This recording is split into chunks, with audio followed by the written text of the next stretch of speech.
kita dalam kitab Al-Kabair karya Syekh Muhammad bin Abdul Wahhab rahimahullahu taala. Bab ma jaa fi za'mu, bab tentang perkataan mereka menyangka, kata mereka, menurut mereka. Ini seorang ketika menukil kabar, dia berkata, katanya demikian, menurut mereka demikian, persangkaan mereka demikian, yaitu menukil kabar dengan dalil yang masih diragukan. Ya, sumber yang diragukan tidak merupakan kemastian. Ketika belum pasti kemudian dikabarkan, ini lama-lama akan menjatuhkan seorang dalam kedustaan.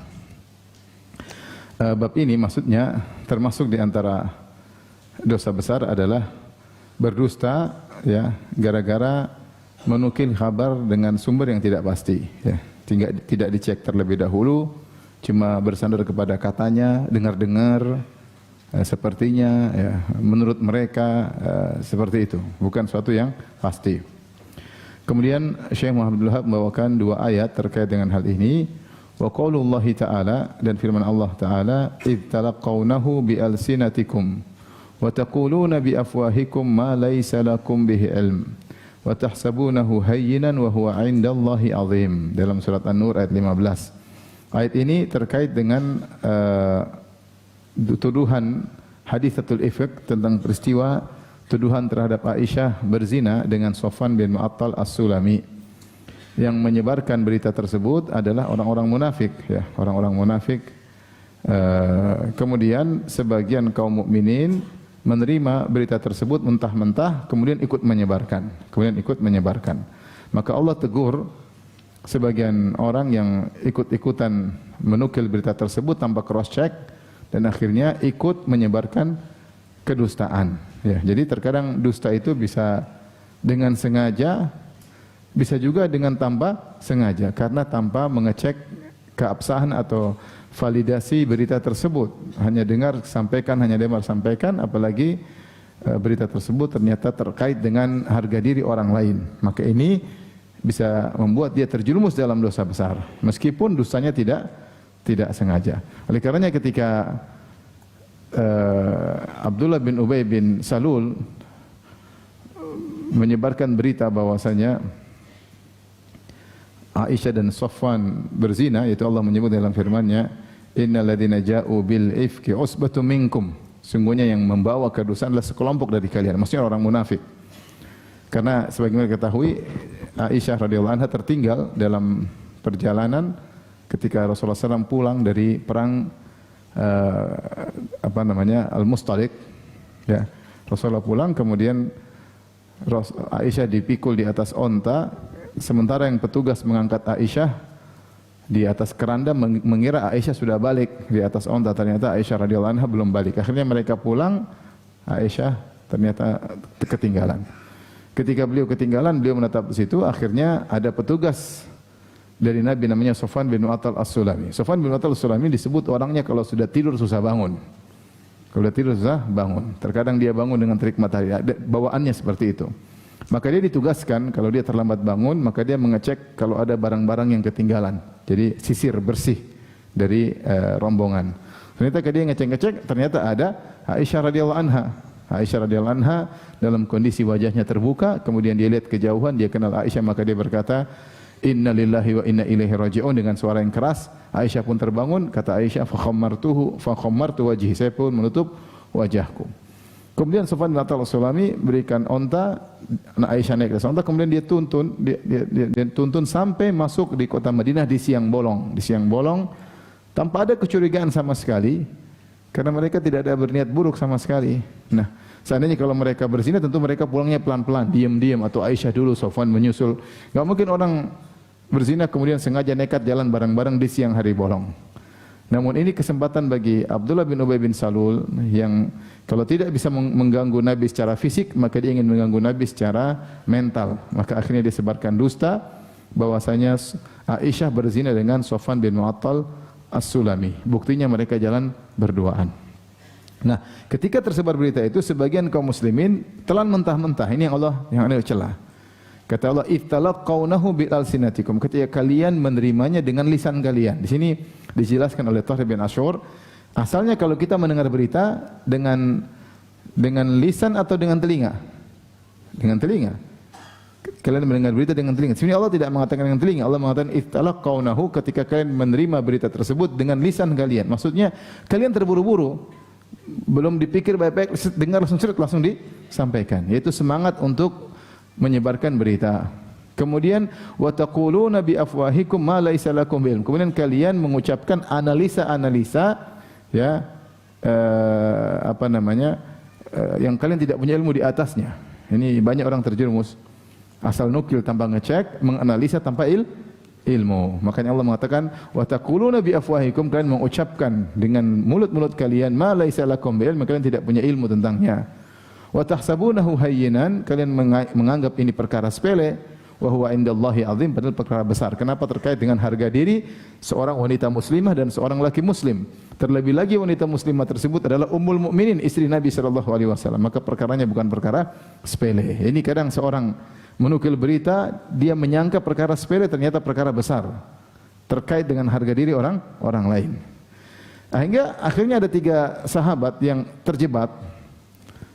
Akhirnya didera oleh Nabi sallallahu alaihi wasallam. 3 sahabat tersebut adalah Mistah, kemudian Hamnah bintu Jahshin, dan Hasan bin Sabit radhiyallahu anhum ajma'in. Terprovokasi sehingga ikut menukil berita yang dibawakan oleh orang-orang munafik. Maka ini pelajaran bagi kita bahwasanya jangan terlalu semangat menukil berita-berita, terlebih lagi berita-berita tersebut terkait dengan harga diri orang lain. Oh, ini begini, itu begini, ini begini, itu begini. Ya. Kalau lihat benar-benar depan mata, ya itu lain cerita. Ya sudah tersebar, dia bilang begini depan, ya itu oke lah. Tapi kalau katanya berita begini, sumber berita mengatakan demikian, semuanya belum tentu benar. Sebenarnya belum tentu apa? Benar. Apakah sumber berita semuanya thiqah, terpercaya, ya, soleh, para penulis berita soleh, kan kita nggak tahu. Ya, kecuali kalau dia ngomong langsung, lain cerita. Ya. Oleh karenanya hati-hati dalam menukil berita. Ya. Nah, dari sini ya, Syekh Ibnu Wahab rahimahullah mengingatkan kita bahaya kalau pada bab pertemuan lalu kita bahas tentang bahaya dusta dengan sengaja. Kali ini dusta itu bisa juga terjadi dengan tanpa sengaja dan bisa mencelakakan orang lain, diantaranya menjatuhkan harga diri mereka sebagaimana yang terjadi pada sahabat. Ya. Baik, kita lanjutkan ayat yang kedua. Wa qauluhu ta'ala, ya. Dan firman Allah Subhanahu wa taala, ya ayyuhalladzina amanu in ja'akum fasiqun binaba'in fatabayyanu an tusibu qauman bijahalatin fatusbihu ala ma fa'altum nadimin. Kata Allah, orang yang beriman, jika datang seorang fasik kepada kalian membawa sebuah berita penting, naba maksudnya berita penting. Fatabayyanu, cross check dulu, jangan langsung diterima. Kenapa? Kalau kalian tidak cross check, tidak tabayun, tidak cek dulu, antusibu qauman bijahalatin, akhirnya kalian bisa menimpakan keburukan kepada suatu kaum yang lain karena kebodohan kalian, karena ketidaktahuan kalian. Wa tusbihu ala ma fa'altum nadimin, kemudian akhirnya nanti kalian menyesal akan perbuatan kalian. Ayat ini terkait dengan Al-Harits bin Dhirar, kalau tidak salah ayahnya Juwairiyah, ya, Ummul Mukminin, istri Nabi sallallahu alaihi wasallam, dari Banil Mustalik. Dia masuk Islam, kemudian dia ingin bayar zakat karena dia ada harta, dia ingin bayar zakat. Maka Rasulullah bilang nanti kita akan ambil zakat pada waktu fulani, pada waktu tertentu.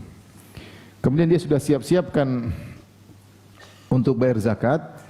Kemudian Rasulullah SAW mengirim seorang namanya Al-Walid bin Uqbah bin Abi Mu'aid radhiyallahu anhu. Uqbah bin Abi Mu'aid ini adalah orang kafir yang ketika Nabi SAW sedang sholat di Ka'bah di waktu di fase Mekah, kemudian dia mengambil isi perut onta, kemudian dia tuangkan di pundak Nabi SAW.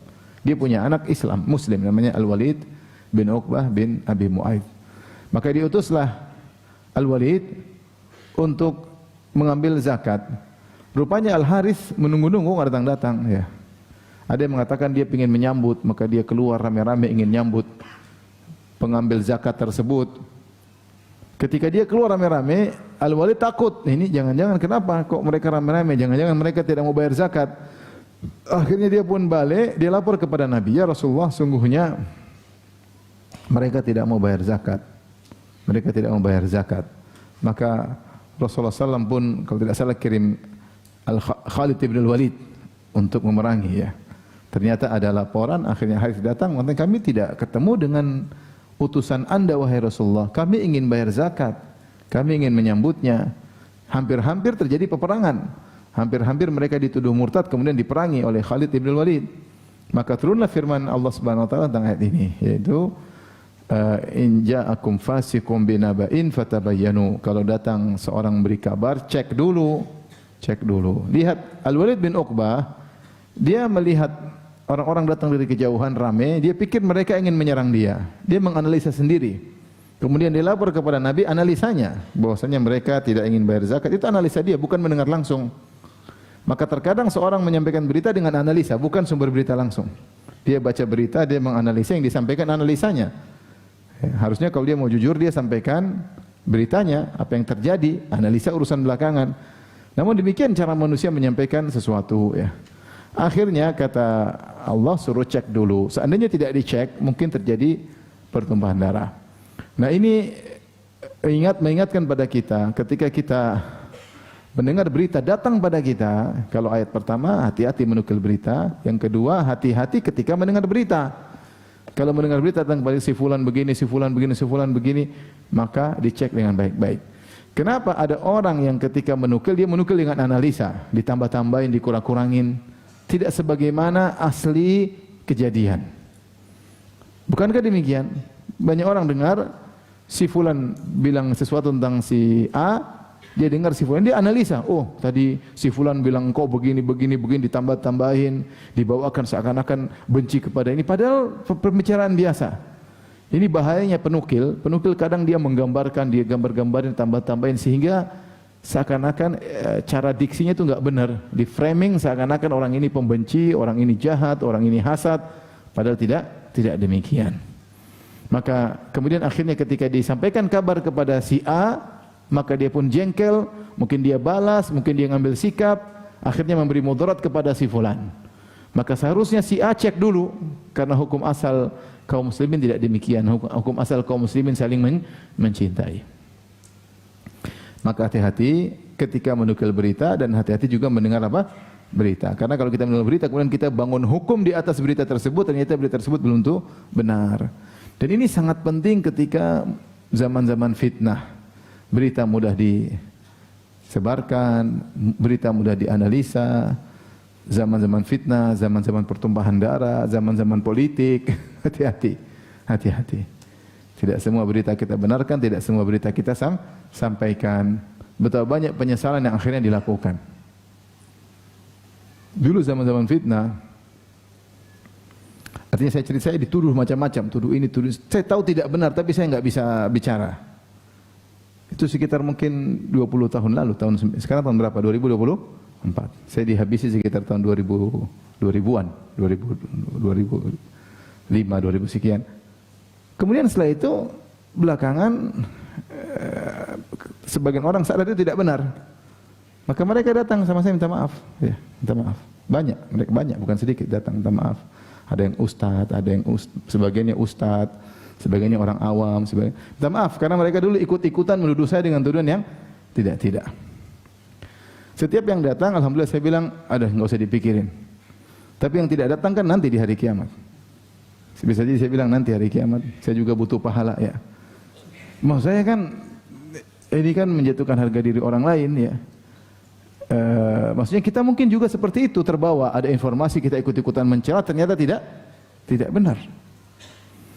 Kita nganggap remeh, padahal terkait dengan harga diri orang lain. Terkait dengan harga diri orang lain. Dianalisa sendiri, padahal bukan begitu ceritanya. Itu banyak terjadi. Dianalisa sendiri, padahal bukan begitu ceritanya. Menganalisa sendiri, memframing sendiri, padahal bukan begitu ceritanya. Dia tidak cek langsung, sehingga akhirnya membangun hukum atas berita yang dia dengar. Akhirnya menjatuhkan harga diri orang lain, merobek-robek harga diri orang lain. Kalian menyangka itu ringan, wa huwa indallahi azim, padahal itu berat di sisi Allah Subhanahu wa taala. Ini dalil bahwasanya dusta itu bisa terjadi dengan sengaja sebagaimana pembahasan bab lalu, bisa juga dengan tidak sengaja karena terlalu cepat menukil berita atau membenarkan berita tanpa dicek. Cepat menukil berita tanpa dicek atau membenarkan berita yang datang kemudian mengambil hukum di atas berita tersebut tanpa dicek. Baik. Hadis berikutnya wa Abi Mas'ud au Hudzaifah radhiyallahu anhuma marfu'an bi'sa matiyatur rajuli za'amu rawahu Abu Dawud bi sanadin sahih. Rasulullah SAW bersabda, seburuk-buruk matiyah, matiyah itu tunggangan seperti onta, kuda, itu namanya matiyah. Seperti perkataan Umar bin Khattab radhiyallahu ta'ala anhu, al-faqr wal ghina matiyatani la ubali bi ayyihima arkabu.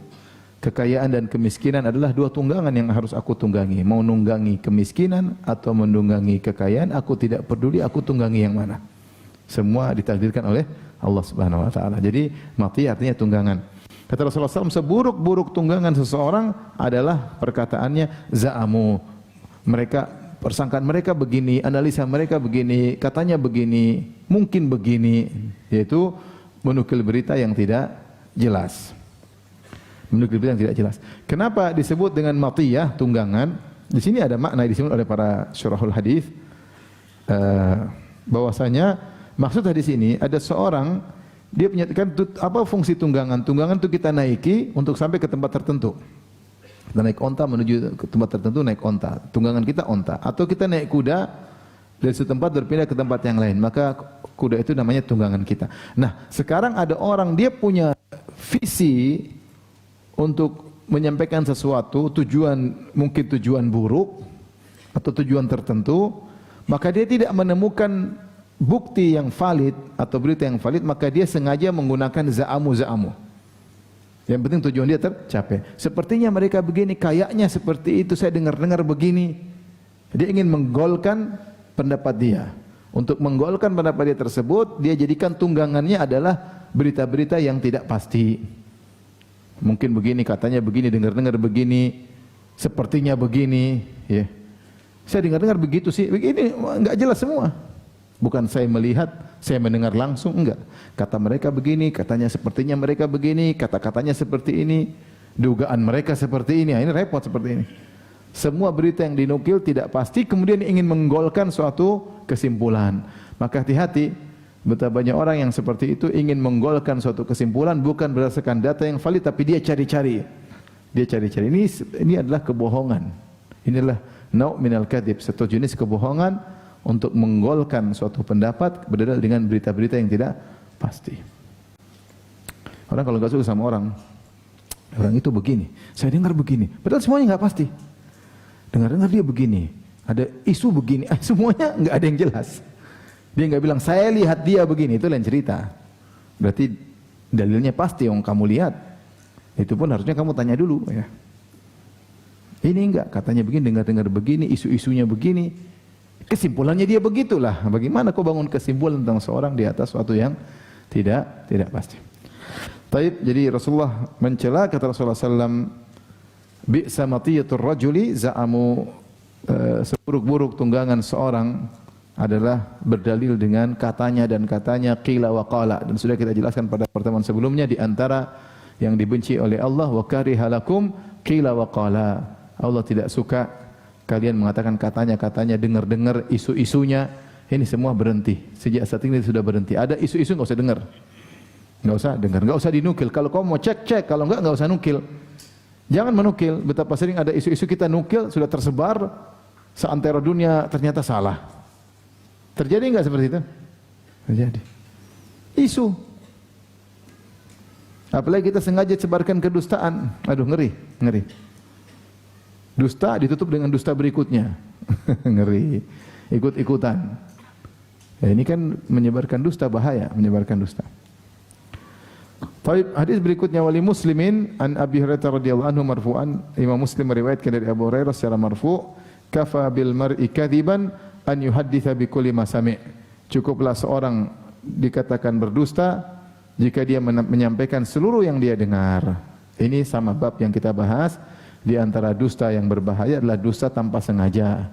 Dan dusta sengaja tersebut terkadang berdampak buruk bagi orang lain, menjatuhkan harga diri orang lain, merugikan ekonomi orang lain, menjatuhkan martabat orang lain, ya. Bisa merugikan dia secara mental, secara fisik, secara ekonomi. Bisa atau tidak? Bisa, bisa. Kita ikut-ikutan nyebarin. Dulu zaman dulu ada mie ayam terkenal di Jogja, laris banget. Katanya dari tikus, isu. Itu daging tikus. Daging tikus. Sampai orang bingung, ada yang mau beli, ada yang nggak beli tikus. Sampai ada yang masuk, ternyata nggak ada tikusnya. Yang jual muslimah. Cuma orang bikin isu. Akhirnya kita ikut sebarin, akhirnya nggak ada yang apa? Nggak ada yang beli. Dicek ternyata tidak benar seperti itu. Saya pernah ngobrol sama penjual mie ayam, ikhwan. Katanya memang kalau mie ayam bisa dari daging tikus. Ya memang bisa Ustaz, tapi mana ada yang ditanya ini tikus atau ayam, dia pasti bilang ayam. Enggak mungkin dia bilang apa? Tikus syar'i, enggak mungkin. Maksudnya seperti itu, banyak hal-hal yang kita dengar kemudian sampaikan ternyata merugikan orang lain. Makanya tidak semua berita kita sampaikan. Kalau setiap berita sampai kepada kita teruskan, kita ikut share, pasti kita dusta. Karena tidak semua berita yang sampai pada kita semuanya jujur. Ya, sekarang kita jujur ya, dalam menukil berita kan kita harus menukil dari orang yang jujur. Sekarang apakah pembuat berita, pembawa acara semuanya jujur? Apakah stasiun-stasiun TV atau website atau channel-channel semuanya pembuat beritanya jujur? Orang siko terpercaya, soleh dan soleha? Enggak ada. Enggak ada. Saya pernah ngisi salah satu stasiun televisi, kemudian mereka bertanya, Ustadz kami bulan Ramadan disuruh sampaikan berita dusta. Direksi yang suruh. Kata Ustadz kalau orang dusta pahala puasanya batal. Yang batal puasanya direksi atau kita juga kena ya Ustadz. Nah, ini bulan Ramadan. Ini bulan Ramadan. Berarti namanya bikin berita itu belum tentu apa? Benar. Sekarang antum sudah ahli semua, banyak hoax, banyak framing, banyak sudahlah. Maka kalau lewat sama kita jangan selalu kita sebarin. Kalau kita selalu sebarin, kita pasti terjatuh dalam dusta dengan tanpa sengaja. Maka ini bab seluruhnya disampaikan oleh Syekh Abdul Wahab, dan saya bilang Syekh Abdul Wahab ini orang cerdas ya. Kalau lihat bab-bab yang dia buat luar biasa ya. Bagaimana dia kreatif, inovatif, dia membuat bab tentang dusta tanpa apa? Sengaja. Dan dusta tanpa sengaja itu terkadang dampaknya juga apa? Besar. Dusta yang sungguh-sungguh orang masih tahu dia salah. Tapi kalau dusta tanpa sengaja, dia melakukan aksi dan dia tidak tahu kalau itu salah. Dampaknya juga buruk. Dampaknya juga bahkan lebih buruk karena dia merasa itu benar, ternyata salah. Tapi kita lanjutkan. Bab ma ja'a fil kadhib wal mazah wa nahwihi. Bab tentang dusta wal mazah ya. Mungkin maksudnya fil mazah, yaitu dusta dalam candaan, Allah alam ya, dan yang semisalnya. Tapi kita bawakan hadis-hadis wa qaulullahi ta'ala, kemudian jadi intinya kita disuruh jujur dalam segala hal. Islam jujur. Bercanda jujur, ya. Bicara jujur, menyenangkan hati orang juga dengan jujur, ya. Maka jangan sampai kita dusta. Dusta itu tidak baik ya. Dusta tidak ciri orang munafik. Fala'natullahi 'alal kadzibin, ciri orang kafir, tukang dusta, ya. Maka berusaha seorang membersihkan lisannya dari kedustaan sebisa mungkin. Kalau dia kelepasan ngomong ternyata salah, dia perbaiki. Ada orang kelepasan ngomong, dia tidak pikir panjang, ternyata salah. Misalnya, kamu kemarin sudah datang belum? Oh, saya belum datang. Sudah. Terkadang dia lupa, namanya tell me, telat apa? Mikir. Ya. Kadang-kadang kita sama sesuatu kita rasa benar, ternyata 5 menit kemudian, sudah, saya salah. Ya, segera kita revisi. Taib. Jadi seorang jangan berusaha untuk tidak dusta. Ya, jangan dusta sama istrinya, jangan dusta suaminya, jangan dusta sama anaknya. Jangan jadi ahli dusta. Karena siapa yang suka dusta, lama-lama dia jago dusta. Ya. Dia dusta, ternyata bisa dibohongin. Dusta lagi, dia biasa dusta. Kalau sudah biasa dusta, distempel oleh Allah sebagai pendusta, jadilah dusta suatu kebiasaannya. Kita bertemu dengan seorang orang ini suka dusta ya. Apa enggak merasa, apa enggak malu? Dia enggak malu karena sudah distempel jadi pendusta oleh siapa? Allah. Kenapa? Ya taharral kadzib, dia sengaja berdusta, licik. Bahkan dia dipuji, ini jago kalau ngomong. Jago bersilat lidah, jago ngeles, jago dusta.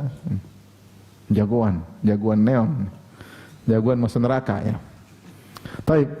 Wa qaulullahi ta'ala, firman Allah Subhanahu wa taala, qalu atattakhiduna huzwa qala a'udzu billahi an akuna minal jahilin. Apakah engkau wahai Musa menjadikan kami hanyalah ejekan-ejekan? Musa berkata, a'udzu billahi an akuna minal jahilin. Kata Musa alaihissalam, aku berlindung kepada Allah dari termasuk orang-orang jahil. Di antara sifat-sifat orang jahil yaitu mengejek orang lain. Ayat ini terkait dengan kisah seorang lelaki di zaman Bani Israel yang dibunuh. Sehingga heboh di masyarakat Bani Israel ketika itu, siapa pembunuh orang ini? Orang ini orang kaya, hartanya banyak. Kemudian mati. Maka heboh. Akhirnya mereka minta kepada Musa, siapa yang bunuh orang ini? Maka Musa berdoa kepada Allah, Allah suruh mereka cari seekor sapi betina, nanti disembelih, setelah disembelih, ambil sebagiannya, dipukulkan kepada orang tersebut, entah ekornya, entah pahanya, entah kakinya, nanti dia hidup lagi. Yang bunuh kamu siapa? Gitu. Akhirnya Nabi Musa pun perintahkan kepada kaumnya, ya. Karena Allah mengatakan, faqulna idribuhu bi ba'dihha. Kadzalika yuhyillahul mauta wa yuriikum ayatihi, ya. Kata Allah, kami perintahkan pukulkanlah sebagian anggota tubuh dari sapi betina yang disembelih tersebut kepada mayat tadi, maka dia akan hidup. Kalau dia sudah hidup, kamu tinggal tanya siapa yang bunuh kamu. Ceritanya demikian. Akhirnya Nabi Musa jalankan perintah Allah. Innallaha ya'murukum an tathbahu baqarah. Wahai Bani Israel, kalian ingin tahu kan siapa pembunuh mayat ini? Kita ingin hidupkan dia dulu. Cara hidupkan, cari dulu sapi betina. Mereka marah, mereka menolak. Qala atattakhiduna huzwa? Kau ngejek kami Musa. Apa hubungannya sapi betina dengan orang ini hidup? Mereka bilang, kau ngejek kami. Musa ini mengatakan, a'udzu billahi an akuna minal jahilin. Aku tidak mengejek, aku serius. Memang begini ceritanya, untuk bisa bangunkan mayat ini harus cari sapi betina. Setelah itu mereka berusaha kabur. Qalu du'a lana rabbaka yubayyin lana ma hi. Coba tanya kepada Rabbmu untuk jelaskan kepada kami sapi itu seperti apa. Sudah cari sapi betina, cari aja. Maka mereka maksudnya malas. Cuma mereka nanya-nanya, siapa tahu enggak jadi. Ternyata Allah jelaskan. Qala innahu yaqulu innaha baqaratun la faridun wala bikrun awanun baina dzalik. Sapi tersebut tidak muda dan tidak tua, tapi tengah-tengah, remaja. Ayo. Sapi gadis, bingung kan? Enggak muda, enggak tua. Harusnya mereka jalan kan mudah. Mereka tanya lagi. Qala du'u lana rabbaka yubayyin lana ma launuha. Coba tanya Musa kepada Tuhanmu untuk jelaskan pada kami. Ini tidak sopan coba orang Bani Israil. Padahal Tuhan bersama kan? Kita ngomongnya qalu du'u lana rabbaka yubayyin lana, sampaikan kepada Tuhanmu, jelaskan kepada kami ma launuha, itu sapi betina warnanya apa? Qala innahu yaqulu innaha baqaratun safra'u faqi'un launuha tasurrun nadhirin. Semakin susah.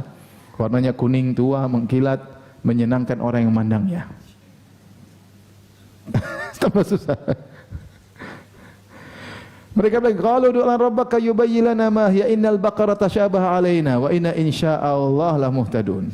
Kami masih bingung ya Musa, sapi seperti apa? Tidak muda, tidak tua, warnanya kuning, menyenangkan yang dipandang.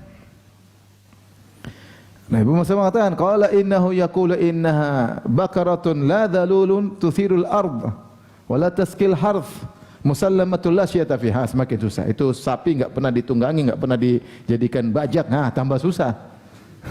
Akhirnya mereka cari dapat satu, katanya dapat ada orang punya sapi seperti itu, dia jual mahal. Mampus loh. Coba dari awal cari. Jadi terkadang orang ingin kabur tersemakin kesulitan. Enggak usah nanya-nanya dari awal. Misalnya kita bilang, "Dek, tolong ambil air putih." "Ustaz, air putihnya pakai gelas apa ini, Ustaz? Merek apa ini?" "Merek ini." "Yang di mana, Ustaz? Yang di mana belinya?" "Sana beli di Tanjung Priok." Maksudnya harusnya sejak awal ambil air putih di mana aja selesai. Tapi kan nanya-nanya tambah susah. Akhirnya Fadzabahuhu, artinya mereka dapat, mereka sembelih, mereka pukul itu mayat. Siapa yang bunuh kamu? Dia bilang ponakan. Mayat itu ngomong. Ternyata disebutkan dalam sebagian buku tafsir yang bunuh dia ponakannya. Kenapa dibunuh oleh ponakannya? Supaya segera dapat warisan. Ini orang terlalu kaya, mungkin pelit, bunuh aja biar cepat dapat duit. Intinya ini semua Israiliyat, tapi intinya bahwasanya dalam ayat ini maksudnya Syekh Muhammad Wahab membawakan ayat ini untuk menunjukkan bahwasanya orang beriman di antara akhlak para nabi tidak suka mengejek orang lain. Makanya mereka mengatakan atattakhiduna huzwa, ketika Nabi Musa mengatakan cari sapi supaya orang ini bisa hidup lagi. Mereka bilang, ente ngejek ya Musa? Apa hubungannya sapi dengan orang mati? Tunggu dulu penjelasannya. Nanti ini kita sembelih, kita ya, begitu. Tapi mereka keburu-buru bilang engkau ngejek kami. Ketika dibilang engkau ngejek kami, Musa alaihissalam berkata, a'udzubillahi an akuna minal jahilin. Aku berlindung daripada Allah dari orang-orang jahil. Antum melihat kalau baca tentang kisah Bani Israel kepada Musa, ini kaum yang sangat kurang ajar. Padahal Musa itu nabi yang mereka sangat agung-agungkan, mereka kurang ajar sama Nabi Musa. Padahal Nabi Musa punya jasa nyelamatin mereka dari perbudakan Fir'aun kepada mereka. Tapi mereka kurang ajar sama siapa? Musa. Ini semua terjadi setelah mereka lolos dari kejaran Fir'aun. Lolos. Mereka kurang ajar ya. Sampai di antara kekurang ajaran mereka, mereka bilang ketika Musa alaihissalam tidak mau mandi sama mereka, bilang itu Musa tidak mandi sama kita, ada sesuatu di kemaluannya. Subhanallah. Ini ngomong tentang Nabi. Kalau ada murid bilang Ustaz gitu kan kita pentung kepalanya kan. Ini Nabi digituin. Makanya Allah mengatakan ya ayyuhalladzina amanu la takunu kalladzina adzau Musa. Wahai orang beriman, janganlah kalian jadi seperti orang-orang yang menyakiti Musa, menyakiti dengan perkataan mereka. Musa bilang begini, mereka kurang ajar ya. Mereka kurang ajar. Baik, intinya suka mengejek orang, apalagi jadi bahan tertawaan, itu dosa. Itu bukan akhlak para nabi. Nah, sebagian kita kadang kita ngejek orang, ya. Terkadang kita tambah-tambahin dengan kedustaan, jadi bahan tertawaan. Itu bukan sifat orang beriman. Orang beriman untuk menghargai yang lain, bukan jadikan orang sebagai bahan ejekan. Dia tahu bahwasanya semua perkataan dia akan diminta pertanggungjawaban oleh Allah Subhanahu wa taala. Maka di antara akhlak buruk adalah mengejek sesama mukmin, apalagi dengan ejekan tersebut ditambah-tambahin beritanya. Betapa banyak orang kalau sudah ejek-ejekan ditambah-tambahin. Sekarang kita lihat misalnya pertarungan di media sosial, ngejek-ngejekan, pasti ditambah-tambahin, enggak sesuai dengan berita sesungguhnya.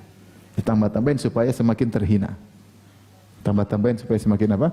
Terhina. Ya. Banyak orang yang enggak suka sama sunnah ditambah-tambahin, diejek-ejek, padahal tidak demikian.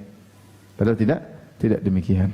Baik, hati-hati, itu di antara dosa plus, dosa mengejek dan dosa dusta, double. Dan itu bukan sifat para nabi. An Ummi Kulthum binti Uqbah radhiyallahu anha marfu'an.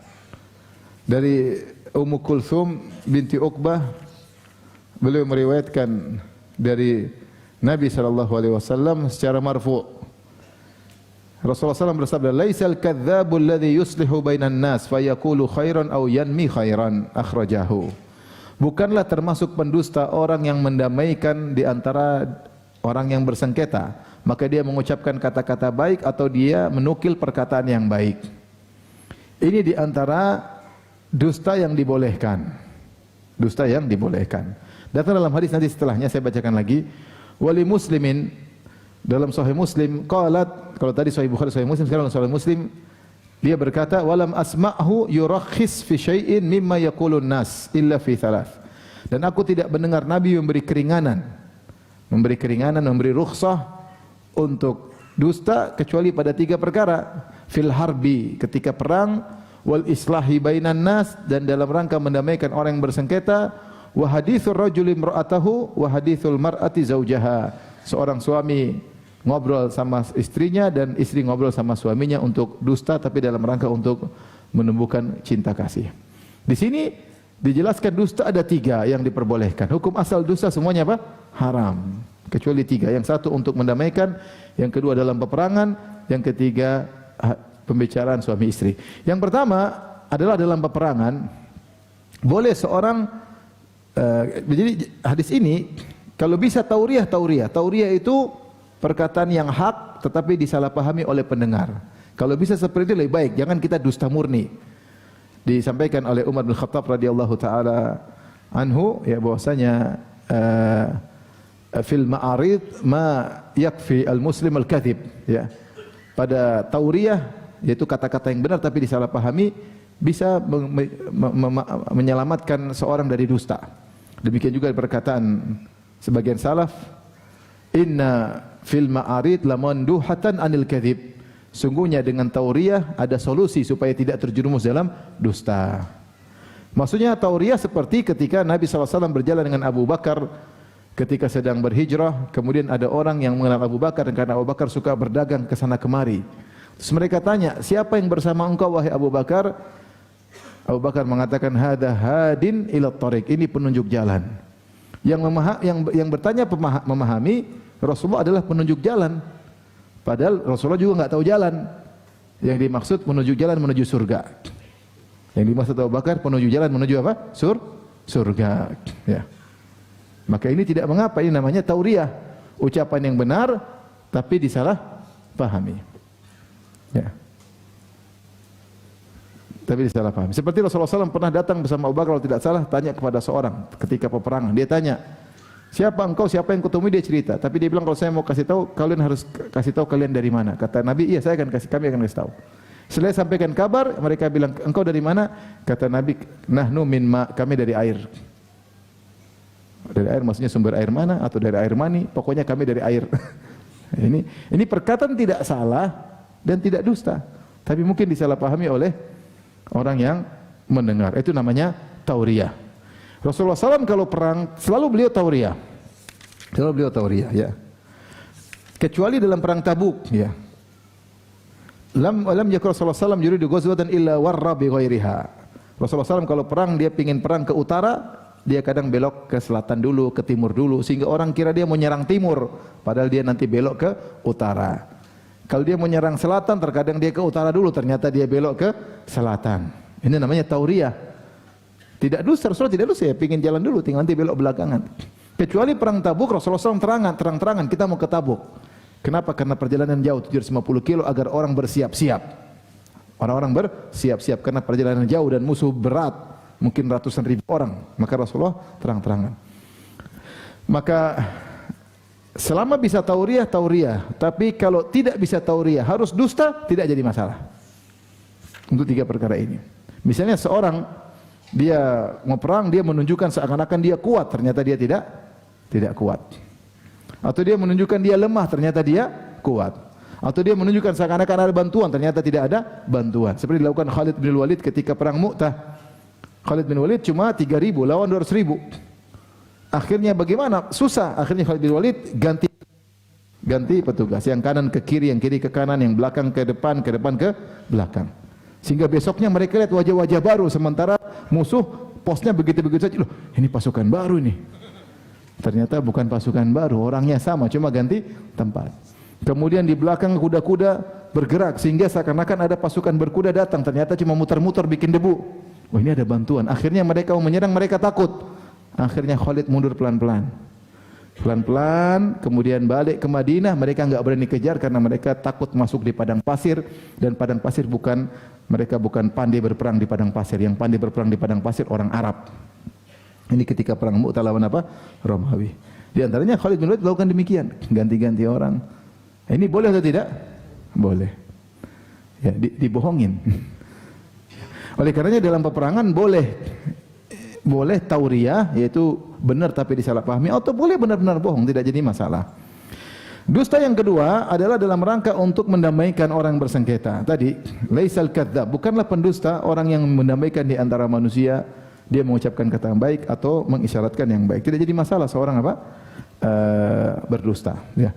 Kalau bisa tauriyah bagus. Misalnya dia bilang ada si A dan si B bertengkar, dia datang ke si B, masya Allah, si A dan si B bertengkar. Si C datang ke B, dia bilang, B, saya kemarin tahu si A doain kamu, masya Allah ya, dia doain kamu. Yang benar, saya sudah benar dia doain kamu. Padahal dia berdoa, Allah maghfiril muslimina wal muslimat wal mu'minat. Kamu kan muslim, masuk. Maksudnya begitu ya.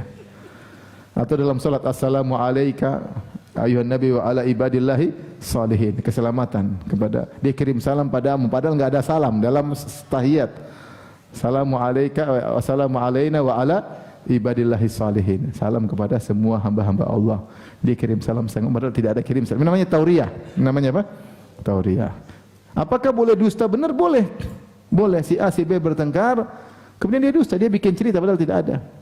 Saya pernah dengar seorang saya cerita, ada dua saudara bersengketa, akhirnya syekh tersebut ingin damaikan. Maka dia bilang, wahai fulan, si A muji-muji kamu, dia undang makan. Padahal enggak undang makan padahal. Nanti datang kepada si satunya, dia pingin diundang makan sama kamu, padahal enggak pingin diundang makan. Benar undang makan saya, benar undang makan. Ente jangan dusta ya, ingin damaikan orang dusta ya. Saya enggak dusta, sumpah demi Allah. Akhirnya orang ini bersumpah, dia bilang demi Allah, padahal dia bohong. Akhirnya dia tanya Syekh bin Baz, saya terlanjur bersumpah. Kata Syekh bin Baz, tidak apa-apa. Tidak apa-apa, karena kau dalam rangka mendamaikan. Tapi orang begini harus pintar, jangan sampai ketahuan. Kalau ketahuan habis, tambah runyam. Ya. Jadi harus, dustanya harus pandai. Dusta begini tidak mengapa. Antum bayangkan bagaimana persatuan sangat dituntut. Bahkan dusta supaya bersatu, dibolehkan. Jujur bikin ribut enggak boleh. Namimah itu kan jujur. Bikin bertengkar haram, hukumnya dosa besar. Antum datang ke, taruhlah ustaz, ada ustaz A, ustaz B. Kemudian ustaz A jelek-jelekan ustaz B. Ustaz B itu apa? Belajar di mana dia? Terus antum sampaikan, ustaz B, ustaz A. Ini namimah namanya. Saya enggak bohong, itulah namanya namimah. Kalau kamu bohong, namimah plus. Jadi bayangkan, bohong bikin bersatu diperbolehkan. Jujur bikin ribut tidak boleh. Maka hati-hati jangan bikin masalah di antara kaum muslimin. Dengar berita buruk tidak selalu kita ceritakan. Syaitan masuk di antara manusia. Wa qul li ibadi yaqul lati hi asna syaitana yanzagu bainahum. Katakanlah kepada hamba-hambaku, ucapkan yang terbaik, sungguhnya syaitan mengadu domba di antara mereka. Mim ba'di an nazaga syaitanu baini wa baina ikhwati, kata Yusuf setelah alaihissalam, setelah syaitan mengadu domba antara aku dengan kakak-kakakku. Yang ketiga dusta yang diperbolehkan adalah untuk menemukan cinta kasih suami istri. Jadi kita boleh gombal-gombal sama istri meskipun kita cintanya tidak seperti yang kita omongkan. Sayangku, mataku melihat kau yang tercantik. Waktu lampu mati. Maksudnya kita bilang mataku ini melihat kau yang tercantik. Yang benar mas, benar. Iya benar. Padahal dia tahu juga kita gombal. Tapi perempuan suka digombalin. Tidak ada masalah. Perempuan juga itu, mas kelihatan lebih ramping dikit mas. Yang benar lah. Iya. Ramping duitnya sama habis. Jadi apa namanya, tidak mengapa, ini dalam rangka untuk menemukan, karena cinta kasih dituntut antara suami istri. Disebutkan, diriwayatkan dalam beberapa literatur, ada seorang lelaki muji istrinya. Kemudian istrinya bertanya, istrinya ragu, istrinya bilang, wahai fulan suamiku, nasyattukallah, aku minta kau bersumpah dengan Allah. Hal tuhibbuni, kau cinta saya enggak? Laki-laki ini bingung disuruh sumpah. Enggak bisa gombal lagi. Dia bilang enggak. Wah, jatuhlah hati apa wanita tersebut. Dia lapor kepada Umar bin Khattab. Ternyata suamiku tidak mencintaiku. Akhirnya Umar panggil, kau yang bilang tidak cinta sama apa? Iya Umar, dia bilang saya begini, apa saya bohong? Enggak apa-apa. Kenapa harus ngaku-ngaku masalah gitu ya? Tidak semua rumah tangga dibangun di atas cinta, tidak semua. Tapi rumah tangga dibangun di atas al-mu'asyarah bil ma'ruf, di atas Islam. Ada anak-anak yang harus kita urus. Kita bergaul dengan orang yang punya jasa sama kita. Tidak harus rumah tangga harus cinta kayak di film-film ya. Orang terlalu banyak nonton film, maunya cintanya harus ini seperti ini. Rumah tangga tidak harus demikian, kata Umar bin Khattab. Tidak harus demikian. Oleh karenanya jangan juga terlalu apa. Kamu cinta saya enggak? Pasti ada cinta lah, meskipun dikit kan pasti ada. Paling tidak dulu dalam hati. Cinta. Demi Allah cinta dulu. Itu jangan diungkapin, diam aja. Jangan diungkapin. Jadi tidak semua harus terangan. Kalau terang-terangan bikin masalah, memisahkan di antara kaum muslimin tidak boleh. Namimah itu jujur, tidak boleh. Tidak boleh. Maka kita ini dalam rumah tangga tidak harus membina rumah tangga, saya cinta mati sama dia, dia cinta mati sama kita. Enggak harus. Enggak harus. Penting ada yang kita maslahat yang kita lihat. Saya bisa terjaga pandangan saya bisa menyalurkan hasrat saya, kita bisa kerja mengurus anak, saya bisa beribadah dengan tenang. Tidak harus cinta mati seperti Romeo dan Juliet. Ya harus. Ya. Baik. Maka boleh seorang lelaki berdusta untuk menyenangkan istrinya, gombal-gombal ya, boleh. Dan boleh istri pun sebaliknya. Namun tidak boleh berdosa untuk lari dari hak-hak kewajiban. Dan tidak boleh berdosa untuk menjatuhkan kewajiban pasangan, tidak boleh. Ya, ada uang bilang tidak ada, belikan enggak ada uang. Padahal ada, enggak boleh. Harus bayar listrik, aduh enggak ada uang bayar listrik. Udah pakai tabunganmu aja, enggak boleh. Anak gimana? Aduh enggak ada uang ya. Bohong, enggak boleh. Kalau ada uang harus bilang ada. Ini namanya bohong untuk lari dari kewajiban. Ini hukumnya haram. Hukumnya haram. Maksudnya bohong di sini maksudnya untuk menumbuhkan cinta kasih. Dari sini kita ambil kesimpulan bahwasanya menumbuhkan cinta kasih perkara penting. Lihat 3 perkara ini semua penting. Perang penting enggak untuk menang?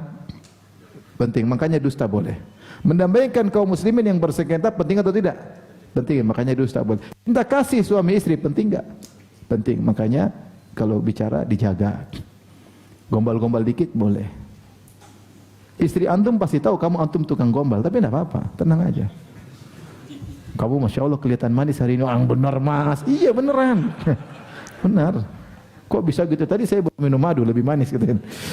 Jadi intinya kita nggak apa-apa. Jadi kita kasih selimut sama dia, cium keningnya, belikan makanan, pulang bawa oleh-oleh, belikan cincin, itu semua dituntut dalam rumah tangga. Saking pentingnya cinta kasih antara suami istri, bohong aja boleh, bohong aja. Boleh. Engkau belahan jiwaku, subhanallah. Emang belahan jiwa cuma 2 mas? Enggak. Baik. Kita lanjutkan. Hadis berikutnya, Wan Abdullah bin Amir qala da'atni ummi yauman wa Rasulullah sallallahu jalisun fi baitina. Suatu hari ibuku memanggilku sementara Rasulullah SAW sedang duduk di rumah kami. Faqalat ha ta'al u'tik. Mari sini saya kasih engkau sesuatu. Faqala Rasulullah SAW wa ma aradti an tu'tiyahu. Qalat u'ti, kau tidak ingin kasih dia, cuma panggil-panggil bohong terus tidak dikasih. Rasulullah tanya kepada ibunya, kata ibunya, u'tihi tamran, saya ingin kasih sebutir korma. Faqalalah Rasulullah sallam, ini mungkin dia masih kecil. Sini nak, nanti ibu kasih sesuatu, sini nak, sini, ini. Rasulullah, mau kasih enggak kata Nabi? Iya kasih Rasulullah, ini ada korma. Mungkin dia tutup gini kan. Sini nak, sini nih. Rasulullah tanya, kamu kasih enggak? Kata dia kasih ya Rasulullah, ada korma nih. Kata Rasulullah, amma innaki law lam tu'tihi, seandainya kau tidak kasih korma sama anakmu, lakutibat alaiki kadzbah, maka akan dicatat kau dusta. Ini kadang-kadang kita main anak kecil. Nih. Nah, udah langsung dia. Pertama kita bohongin anak kita, yang kedua anak kita belajar bohong. Oh, ternyata bohong menarik. Mulai dia berubah dari fitrahnya jujur jadi tukang bohong. Ternyata yang meletakkan batu pertama bohong adalah kita. Jadilah anak kita pembohong besar di kemudian hari. Dosa jariahnya sama kita karena kita yang ngajarin apa? Bohong. Maka kalau sudah ini kasih harus ada, kalau enggak disebut bohong. Walahu an Asma binti Yazid radhiyallahu anha qalat, ya Rasulullah sallallahu alaihi wasallam, in qalat ihdana li syai'in tashtahi la ashtahi. Kata Asma binti Yazid, sungguh salah seorang dari kami ya Rasulullah, kalau dia ada suatu makanan dia suka, dia bilang saya enggak suka, padahal dia suka. Enggak saya enggak suka. Kamu enggak pingin. Padahal dia pingin. Ayu adu, mungkin malu atau apa atau gengsi. Kau suka makan onde-onde enggak? Enggak. Saya biasanya donat, padahal dia suka onde-onde. Gorengan? Enggak, padahal maniak gorengan. Misalnya, atau dia malu, enggak, saya enggak suka, padahal dia suka. Apakah itu yu'addu dzalika kadziban, itu dusta? Qala na'am, itu dusta. Innal kadziba yuktabu kadziban hatta tuktabal kudzaibatu kudzaibah. Dusta tetap dicatat dusta, bahkan dusta kecil dicatat dusta kecil. Maksudnya Nabi, malaikat catat detail. Dusta besar, dusta sedang, dusta kecil-kecilan dicatat dusta kecil-kecilan. Azan ya, azan dulu.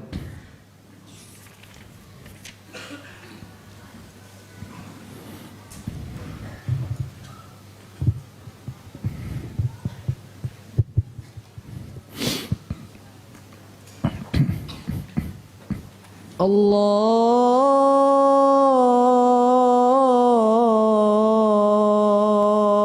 Akbar, Allahu